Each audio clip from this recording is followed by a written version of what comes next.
Hello and good morning everyone. आज के इस लेक्चर में हम बेसिक क्वांटम मैकेनिक्स को ही कंटिन्यू रखेंगे और आज का हमारा जो टॉपिक है वो फ्री पार्टिकल के ऊपर रहने वाला है। ठीक है, तो स्टार्ट करते हैं। तो सबसे पहले हम बात करते हैं इसके बेसिक इंट्रोडक्शन के ऊपर। अब फ्री पार्टिकल क्या होता है?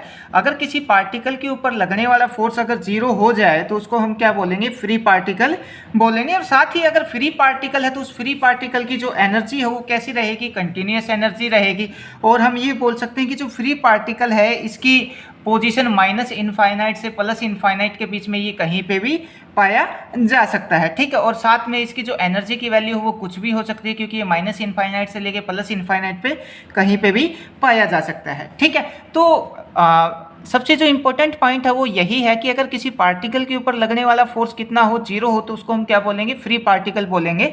अब बेसिक क्वांटम मैकेनिक्स में हम कोई भी प्रॉब्लम सोल्व करते हैं वो श्रोडिंगर वेव इक्वेशन की हेल्प से सोल्व करते हैं।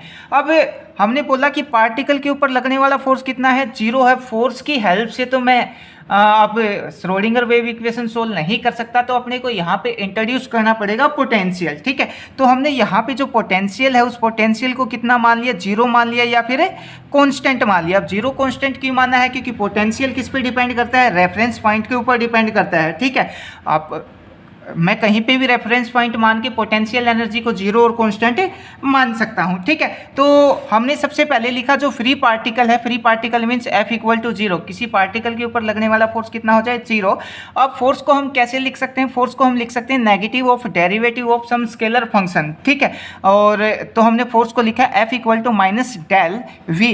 ठीक है, अब डेल को हमने क्या लिखा? करली बाई करली एक्स, मतलब change in potential with respect to x कितना है अपने पास? जीरो है।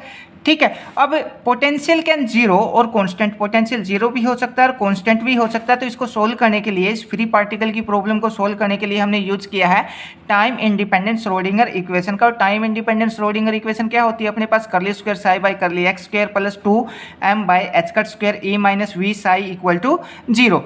ठीक है, अब पोटेंशियल कितना है अपने पास? जीरो है, तो पोटेंशियल की वैल्यू मैं यहाँ पे जीरो रख दूंगा, तो अपने पास क्या आ जाएगा? अपने पास ये वाली इक्वेशन आ जाएगी।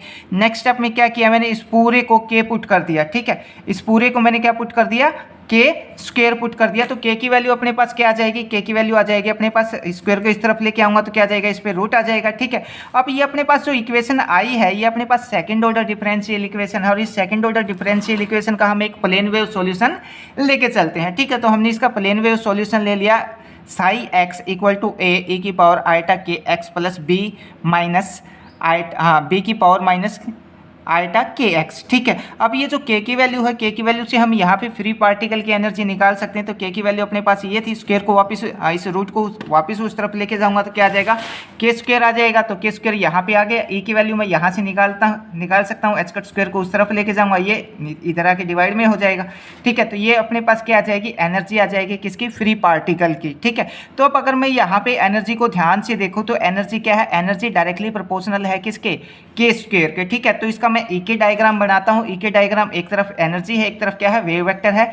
तो यहाँ पे हमने क्या लिया? इसका ये डायग्राम बनाया इस टाइप से।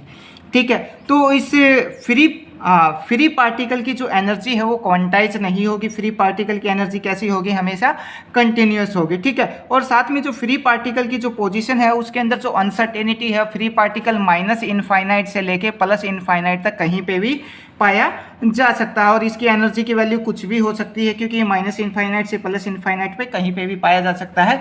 अब हमने बोला कि ये जो फ्री पार्टिकल है इसकी जो एनर्जी है, एनर्जी कैसी होगी? कंटिन्यूस होगी। अब अगर मेरे को इस फ्री पार्टिकल की एनर्जी को कंटिन्यूस ना करके क्वांटाइज करना है तो अपने को इस पार्टिकल को कहीं ना कहीं कन्फाइन करना पड़ेगा। जैसे मैं मान लिया इस पार्टिकल को उठा के इस बॉक्स के अंदर डाल दूं, इनफाइनाइट बॉक्स के अंदर डाल दूं, तो जैसे ही इस पार्टिकल को इनफाइनाइट बॉक्स में डालूंगा तो ये पार्टिकल क्या हो जाएगा? बाउंड हो जाएगा। ठीक है, अब अगर अपने पास बाउंड पार्टिकल है तो बाउंड पार्टिकल की जो एनर्जी है वो कैसी रहेगी? क्वांटाइज रहेगी। ठीक है, तो ये था अपने पास फ्री पार्टिकल का टॉपिक। आई होप आपको समझ आया हो। अगर इसमें से कोई बात समझ ना आई हो तो आप मैसेज करके या कमेंट करके पूछ सकते हैं। Thank you.